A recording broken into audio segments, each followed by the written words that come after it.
اور جا کے کہا کہ چادر چڑھائی ہے اور کہا کہ اگر مجھے کامیاب کرو یہاں اسلام آباد سے تو راولپنڈی سے پوری سڑک لے کے آؤں گا. ایسے یہ قوم کو بتایا جا رہا ہے یہ اسلامی ریاست لے آئے گی.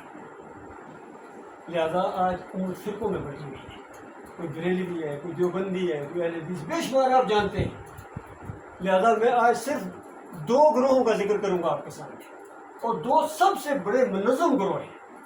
منظم جماعت جسے کہتے ہیں, کوئی جماعت ان کا مقابلہ نہیں کر سکتی ہے منظم ہونے کی وجہ سے.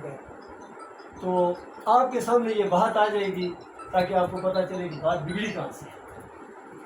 اور شرک کے اوپر ہمیشہ آپ نے نگاہ رکھنی ہے. اگر شرک آپ کے اندر آ گیا اور آپ پورے پاکستان کیا پوری دنیا کو اگر آپ نے فلائی ریاست بنا دی تو بتاؤ آپ کا کیا فائدہ ہوگا اس میں. پوری دنیا عیش کرے گی, بالکل قانون صحیح ہو گئے, ظلم و زیادتیاں ختم ہو گئی, لیکن آپ اگر ایک شرک کی وجہ سے مر گئے تو بتائیے کیا ہوگا. میں اس پر آپ کو زور دے رہا ہوں کیونکہ یہ آپ پہلے سے جانتے ہیں کہ اگر ایک شرک بھی رہ گیا کسی کے اندر وہ جنت نہیں جا سکتا ہے. اور یہ میری بات نہیں, فرمایا نبی علیہ السلام نے ممار یشرک باللہ شیئن دخل النار, جس نے شیئن بھی شرک کیا وہ نار کے اندر چلا گیا. تو پہلی منظم جماعت جو ہمارے اندر پائی جاتی ہے وہ بلکہ اس نام سے وہ مشہور ہو گئے ہیں, تبلیغی جماعت.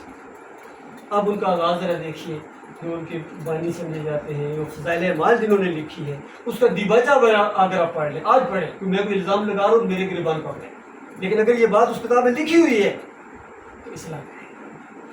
یہ اصلاح کا وقت ہے, جب تک ہم زندہ ہیں یہ اصلاح کا وقت ہے, کیونکہ جس کی موت آ گئی وہ اصلاح نہیں کر سکتا, پھر وہ واپس نہیں آ سکتا ہے.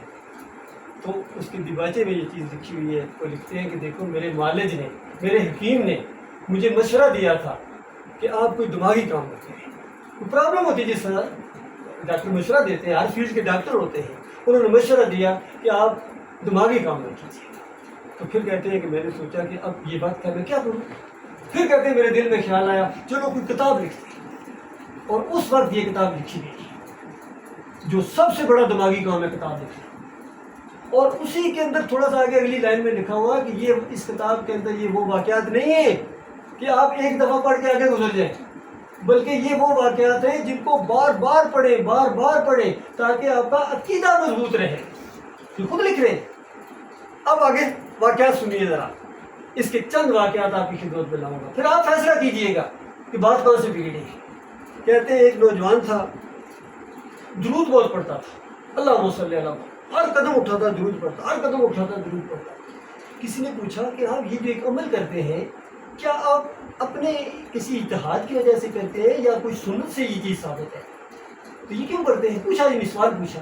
انہوں نے کہا مسئلہ یہ ہے کہ میں اور میری ماں حج کے لیے جا رہے تھے اور راستے میں میری ماں کا انتقال ہو گیا, پیٹ پھول گیا, منہ کالا ہو گیا. بتائیے اس سے بڑی کیا مصیبت ہے؟ سفر بھی ہو, ماں مر جائے, لاش خراب ہو رہی ہے, اس سے بڑی کوئی مصیبت ہو سکتی ہے انسان کے اوپر؟ کہتے ہیں اس مصیبت میں گرفتار تھا کہ سامنے سے توما کی طرف سے ایک بادل آیا, قریب آتا گیا, اور اس میں سے ایک نورانی چہرہ انسان نکلا. انہوں نے میری ماں کے پیٹ کے اوپر ہاتھ پھیرا, سوجن ختم, منہ کے اوپر ہاتھ پھیرا, کالک ختم, جانے لگی. میں نے آواز دی کہ آپ کون ہیں, آپ نے اتنی بڑی میری مشکل حل کی ہے, میرا مسئلہ ہے, آپ ہیں کون؟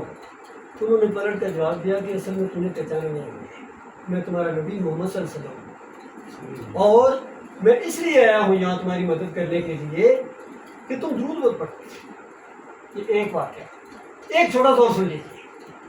کہتے ایک جماعت جا رہی تھی تبلیغ کی, راستے میں قیام کیا اور قریب ہی ایک مزار تھا, قبر تھی. قافلہ رات کو سو گیا جیسا روٹین ہوتی ہے.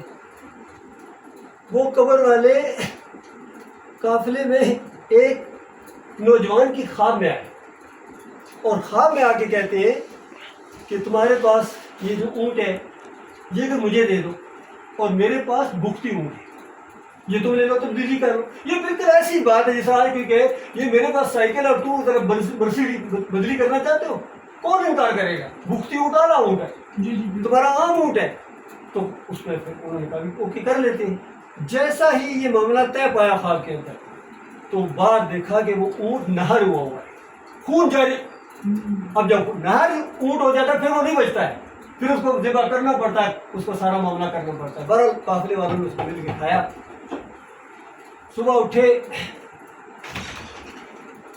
اور قافلہ چل پڑا۔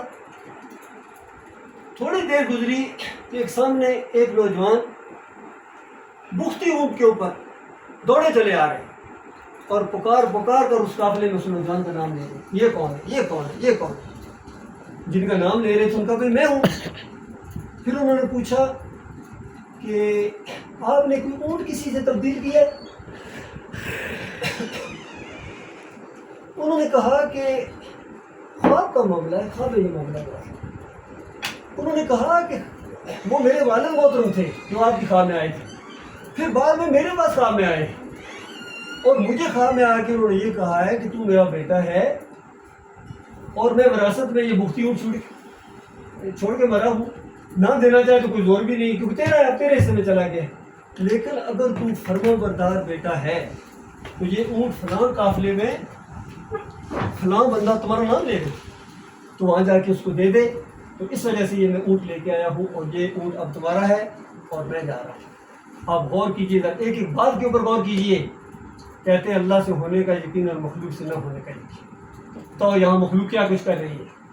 اور اس کے بعد زکریا صاحب خود لکھتے اس واقعے کے بعد کہ ہو سکتا ہے کسی کے دل میں یہ خیال آ جائے، یہ قابل غور نکتا ہے۔ کہتے ہیں ہو سکتا ہے کسی کے ذہن میں یہ خیال آ جائے کہ مرنے کے بعد حضرت نے اونٹ کیسے ذبح کر دیا، مرے ہوئے انسان نے اونٹ کیسے ذبح کر دیا۔ کہتے کسی کے منہ پہ ان کو بھی پتا تھا کہ اکثریت کے ذہن میں یہ خیال نہیں آئے گا کیونکہ اکثریت تو سوچتی ہی نہیں ہے معاملہ، لیکن اگر بالفرض کوئی ایک دو ہے جس کے ذہن میں یہ بات آ جائے کہ مرنے کے بعد حضرت نے اونٹ کیسا ذبح کر دیا، تو کہتے ہیں عالم ارواح میں ایسے واقعات ممکن ہیں۔ عالم ارواح بھائی یہ تو تب بات کہی جاتی ہے کہ خواب کے اندر اونٹ کھایا، تب یہ بات چلو کچھ میل بھی کرتی، یہاں تو زندہ اونٹ کھا گئے پورے کا پورا، اور آپ کہتے ہیں عالم ارواح میں ایسے واقعات ممکن ہیں۔ اللہ جانتا ہے، یہ دو واقعات میں آپ کے سامنے لا رہا ہوں، اور انصاف کیجیے۔ اگر ان قصوں کو پڑھنے کے بعد اگر آپ کا ذہن کسی کا بن جائے کہ یہ قبر والا سنتا ہے، دیکھتا ہے، پہچانتا ہے، تو عوام کیوں نہیں جائے گی؟ کیسے نہیں جائے گی بتائیے؟ اور شرک کیا ہے؟ پھر وہ وسیلے بھی دے گی، پھر اسی کتاب کے اندر واسطے وسیلے بھی لکھے ہوئے ہیں کہ قبروں سے فیض حاصل ہوتا ہے اور ان کے صدقے سے پکارا جائے تو وہ بھی جائز ہے۔ اور اتنی بڑی بات، اس سے بڑی بات کہتے ہیں زکریا صاحب اس کتاب کے اندر کہ نبی علیہ السلام کے جسم کے ساتھ جو مٹی لگی ہوئی ہے، بیت اللہ تو کوئی چیز ہی نہیں، بیت اللہ تو کوئی چیز ہی نہیں، عرش اور کرسی سے زیادہ افضل ہے، یہ ہے ان کا عقیدہ، ہمارا اور ہمارے بڑوں کا یہ عقیدہ۔ بتائیے اللہ کے بندے، اللہ کا کوئی وقار ہے؟ اس سے زیادہ کسی نے اللہ کے ساتھ چھیڑ کی ہے کبھی؟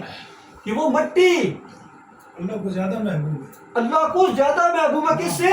بیت اللہ سے، عرش سے، کرسی سے، اس سے زیادہ کوئی کفر ہو سکتا ہے؟ بتائیے۔ کفر ہے، بالکفر ہے، بہت بڑا کفر ہے، بہت بڑا کفر ہے، یقین کیجیے۔ یہ جتنی باتیں آپ نے کی ہیں نا بالکل ثابت ہے، فضائل اعمال میں ثابت ہے۔ اور زکریا صاحب کو آپ نے خبتی سمجھا ہے قسم کا، دیکھیے شرک ہے، یہ شرک ہے، بالکل شرک ہے۔ یہ باتیں ہم سننے نہیں آگے آگے سنیے، اب جماعت نہیں سننا چاہتے، آپ کیا ایک بات نہیں آپ سننا جماعت چاہتے، اسلامی کا سنیے، اب سنیے، اب ان کی باری ہے۔ ایک بات آپ کی نہیں جماعت سننا اسلامی صاحب، جماعت اسلامی کی جو بانی ہے، نہیں پہلے درس ہوتا ہے، پہلے درس ہوتا ہے، درس کے لیے میں آیا ہوں، آپ سنیں یہ بات، میں شرک کی نشاندہی کرنے ہیں، میں یہاں چائے پکوڑے نہیں کرنے ہیں۔ تو جانتا ہے زکریا سے زیادہ، زکریا صاحب نے شرک کیا ہے، زکریا صاحب نے شرک کیا ہے، زکریا سے زیادہ جانتا ہے۔